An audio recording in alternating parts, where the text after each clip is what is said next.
super excited. This is Lynn, Whitney, Hello. Wallace, but in Ireland we're allowed to call him Ace, so his friends. I'm really excited. We have 2 generations of the Oldham family here to talk, I suppose, about some of the biggest issues in HR that we're facing at the moment, and I suppose to really see the intergenerational differences. And I was joking with Rob, who has me under some strict time pressure here today, that I wanted like the Jerry Springer setup, where there was going to be like 2 big burly men at the side ready to take the chairs away if it got really vicious. So we save that for the holidays, so not today. I might let you guys just very briefly introduce yourselves, if that's okay. I'm Lynn, Lynn Oldham. I'm the Chief People Officer at Stash, which is a fintech company that I just joined, really. I left Zoom after 3 years, from IPO to pandemic, I like to say. These are my 2 adult children. I'll let them introduce themselves, but I first have to tell you that I had them when I was very, very young. So just so you, in case you're guessing. Go ahead. I'm Whitney. I work at Peloton Interactive with the Learning and Development team.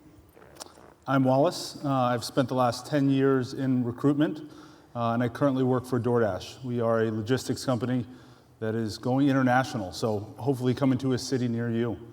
And from a crowd perspective, this is probably the largest crowd since my Chippendales days, so super excited. That's the later show, so anybody that's here. You can all hang out for that. Rob, we're good on the music. Brilliant. I can just hear him. Rob will be coming in. Anybody who knows Rob knows he'll be in on that action.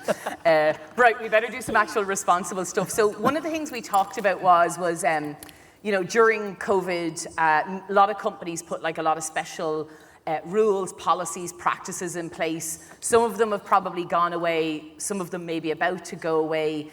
And I guess, you know, if they haven't already, I guess the question really for us is, how are we going to keep employees motivated when things mostly go back to normal or back to status quo?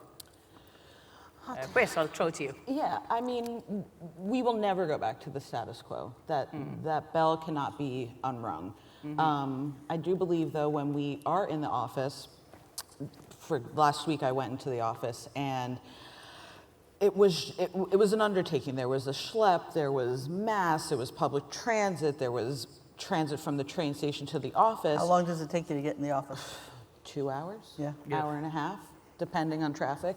But basically all to get there and sit by myself with my headphones in for a happy hour at the end of the day. So a happy hour, forget it. Like, for what? I don't know. That seems to be worth it.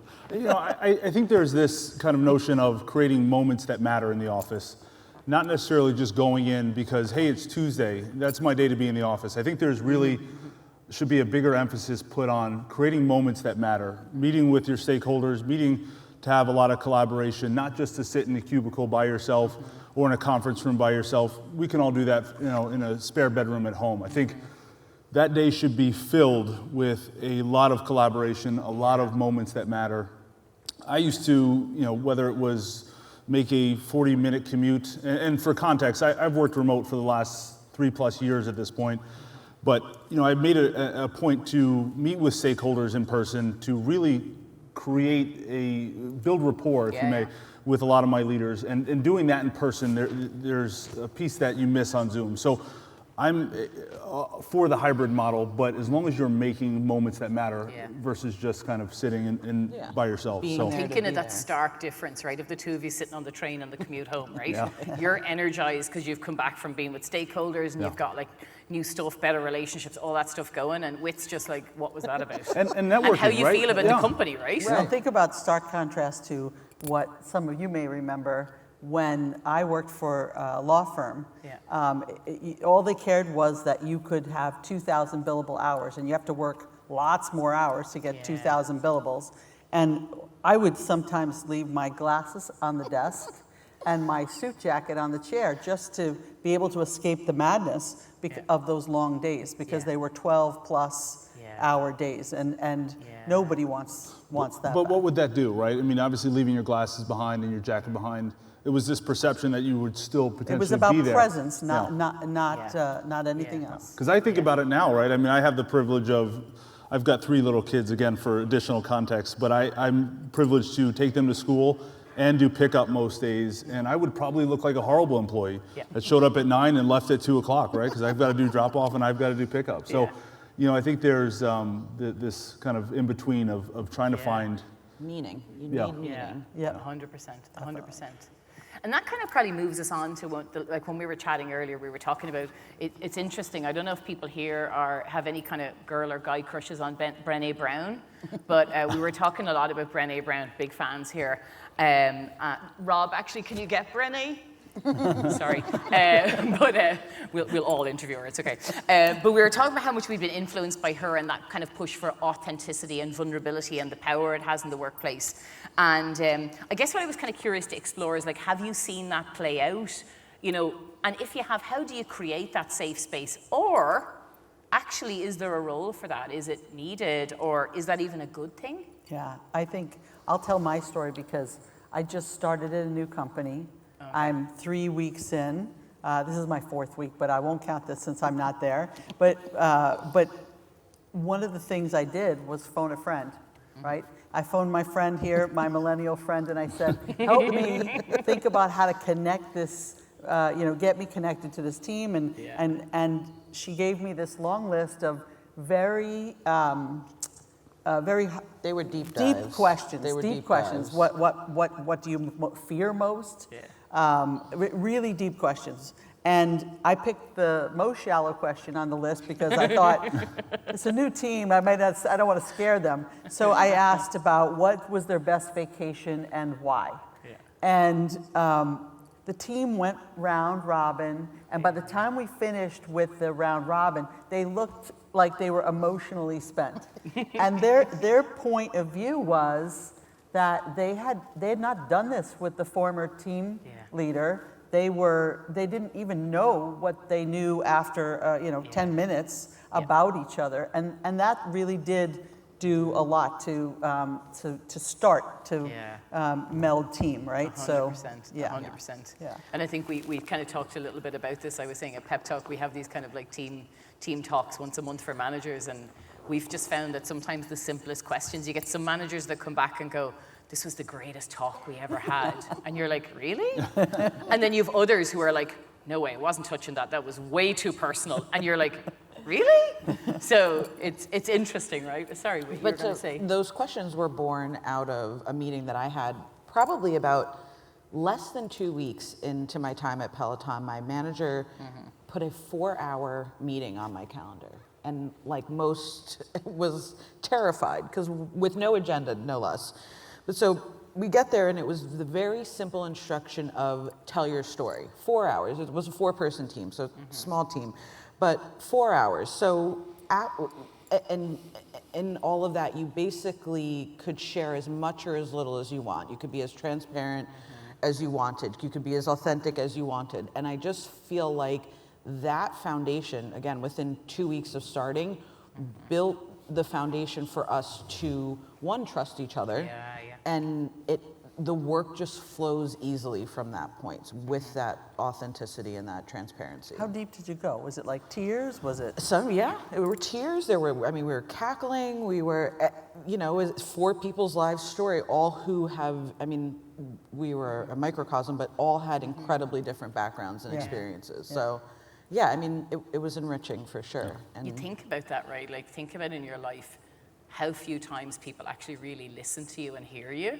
And I think about that, and I think that's incredible. And then there's like an introvert in me that is like absolutely oh my God. I went last. I was Jesus, terrified. horrifying. I was like, there's no way I'm going first, second, or I went absolutely dead last. But I think of that on a really practical level, like for all of us, we're kind of thinking like, what can we do when we go back to the ranch, right? What can I do tomorrow? And I think about that and go, even if somebody said to me, okay, you don't need to tell me about everything about who you are, but just tell me about your work story. Yeah. Like, that would be so powerful, like, 'cause Yes. Sorry. No. I would say it was work.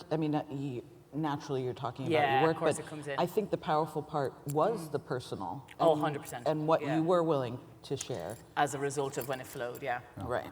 I take a little bit more of a cautious approach.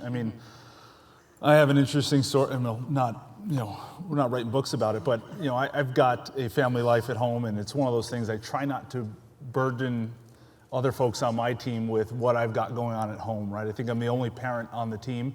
or my current team. And it's one of those things I try not to, oh, my toddler kept me up till 3 in the morning, or any of the stories that go on behind the scenes. So I take a little bit more of a cautious approach, right? I tend to not open up as much, right? I mean, and then there's also, the environment that we're in.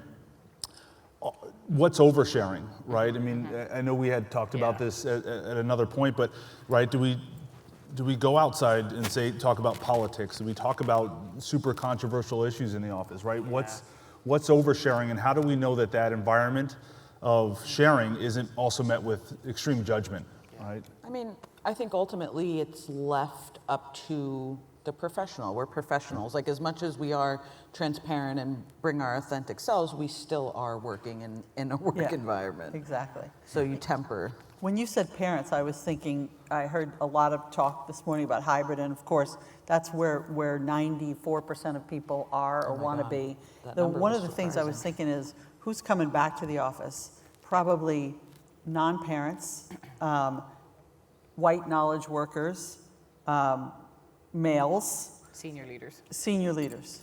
So how do we ensure that we're not coming, to the party with proximity bias when it comes to promotions and raises and things like that? That's one of the things that I'm worried about, because I think that it would destroy the E of DEI, right? That would destroy it.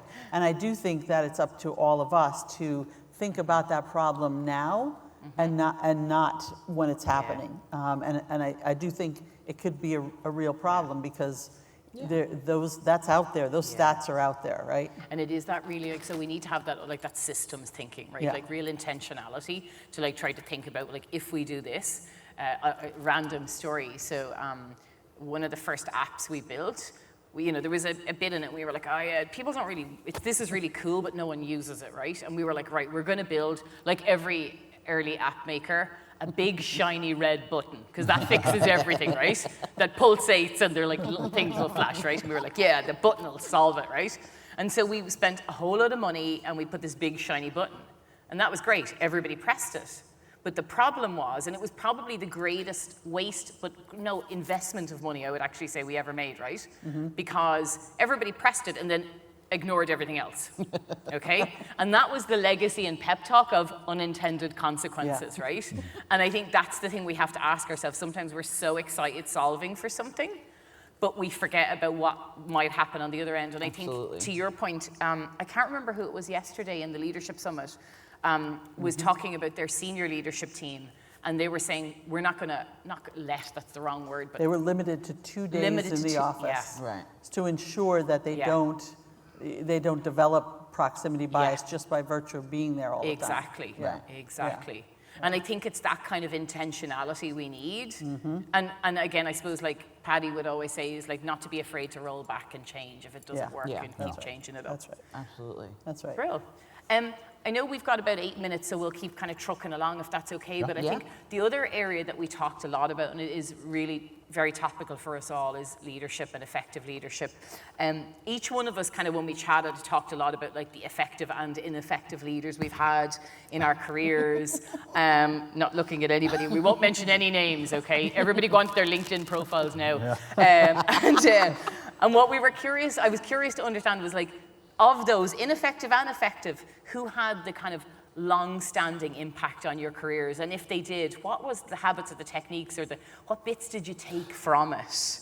Yeah, I often laugh and I say, leaders should have, like Google reviews. Yeah. There should be something where we should be able to review our leaders, and there should be some feedback given. I know, different organizations have 360 reviews, but, one story came to mind when I thought about ineffective leadership and to paint the picture.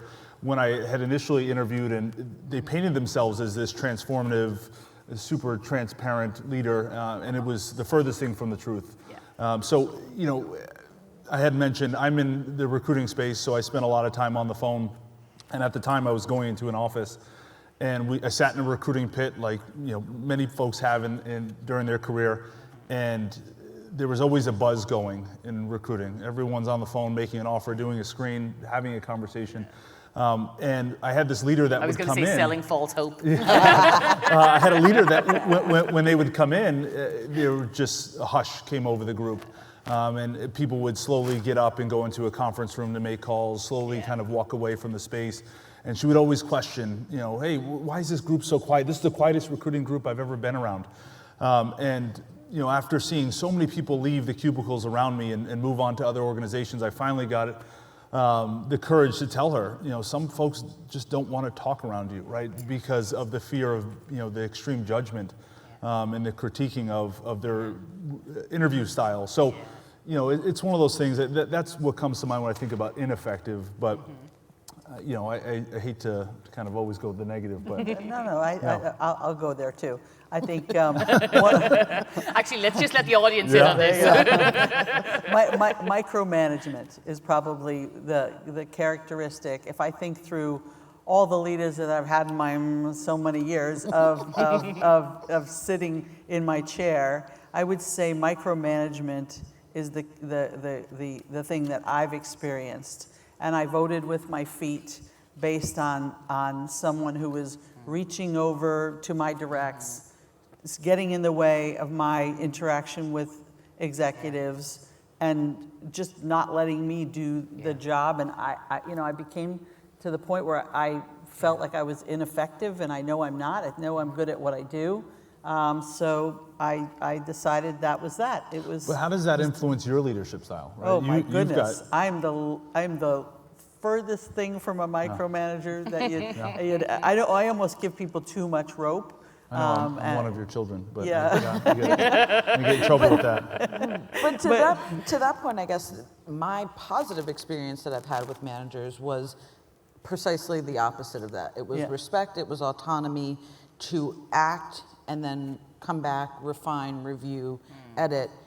All of those things led us to a point where we, again, had a mutual respect for each other and a mutual understanding of our priorities as a team, our priorities as a group. So I just find that that level of just the ability to kind of act as I see fit with the check and balance has been the best management or best manager that I've experienced. So I don't know. How about you? Yeah. Give us one. Give us one, Michelle. Oh, God. Well, I was going to say, while you think about that, we had this conversation earlier today, and it was centered around how organizations view management, right? How we promote folks, right? It typically is, time in seat, right? So if you spend a lot of time in a role, naturally, that's the progression but I challenge, organizations to think of things from the standpoint of, what's another path for folks, right? It doesn't always have to lead to leadership. Somebody could just be a subject matter expert and not necessarily need to be promoted in their current role. But, again, it's the reworking of the reverence, right, around people leadership, right? Yeah, And I think for anybody I don't want to keep talking about tech because there's many, but particularly in tech, what interested me coming from a non-tech background into tech was, I suppose, the counter reverence for subject matter experts. When you have someone who's say deep AI or something like that, and they're just doing their thing, but they add massive value. That was probably the first time I realized it. And I remember having a conversation with a traditional people manager in the org at the time, and he was really, really upset because we were very transparent about salaries and stuff, right? And he could not understand how an SME was making more than him because he was a people manager. And I was like, that's a skill. His is a skill. His is worth more. Right. I'm not saying yours doesn't have value, but and but it really hit home to me was just how ingrained. I mean, he was a perfectly lovely, logical, experienced guy, right? Can I add from my banking days? Oh yeah. I remember a really excellent trader that we moved into a management role, and ultimately regretted it because, not always, but too many times, right? Because you assume that someone's really good, such a great expert, they should be ready to teach others. And really, if you think about what we talked about all morning, this idea of, empathetic, listening, coaching, it's not in everyone. It's not, nature, nurture, is it? So how do we ensure that? Should we use more assessments? You know, should it not just be I guess, automatic? And I also wonder, though, on the other side is like, how do we celebrate that, right? Like, how often do you hear ICs being called out and celebrated? Like, all the career pathing all leads to, because we talked about this earlier, right? There's like this synonym between like leadership and management and people management, and actually they don't need to be the same thing, right? Right. They do not. In our last kind of minute and 11 seconds, so that Robert doesn't give out to me for being not on time, he's there with like a giant sheep's crook. I see that. I'm kind of curious, if I just threw to each of you, what do you think is the one big thing or the one next thing, should I say, for each person in this audience they should be thinking about? Yeah, you know, I was thinking about this, and a lot of it comes with caution not to be the police, right? A lot of it around the work schedule, right? You need to be in on Tuesday and Thursday, and you know, again, we've come so far in the HR function and the people function. I caution us not to become an over policy the next 2 years, where, for example, you know, hey, you need to be in on Tuesday, Thursday. Well, if you're not, guess who's got to deal with it, right? The people function has to come in and, you know, disciplinary actions or whatever it is. So that's my caution is, you know, to not become the police. We've come so far, right? Continue to push forward. Yeah. Absolutely. Whitney? I guess I would say in, you know, a lot of return to work, but in return to work, it has to be purposeful, it has to be experimental, and it has to be innovative. We can't be scared to try things and to fail, and we really have to make that time valuable to the employee. Nice. Yeah. Ben, I leave with you. I think we've said it a lot today, but for the foreseeable future, the employee is in the driver's seat. And we have to take every opportunity to listen and to respond accordingly, because if we turn a deaf ear, we will be part of the employers with exodus, because people will decide to go. And I think we don't want, you know, we don't be on the other end of that, Yeah, brilliant. Yeah. I feel like what we should have prepared was like, you know, like the Von Trapp family where we would sing and dance our way off. We can. Like, that's a missed opportunity, isn't it? Yeah. Guys, thanks a million for joining us. I appreciate it. Thank you, everybody. Thank you.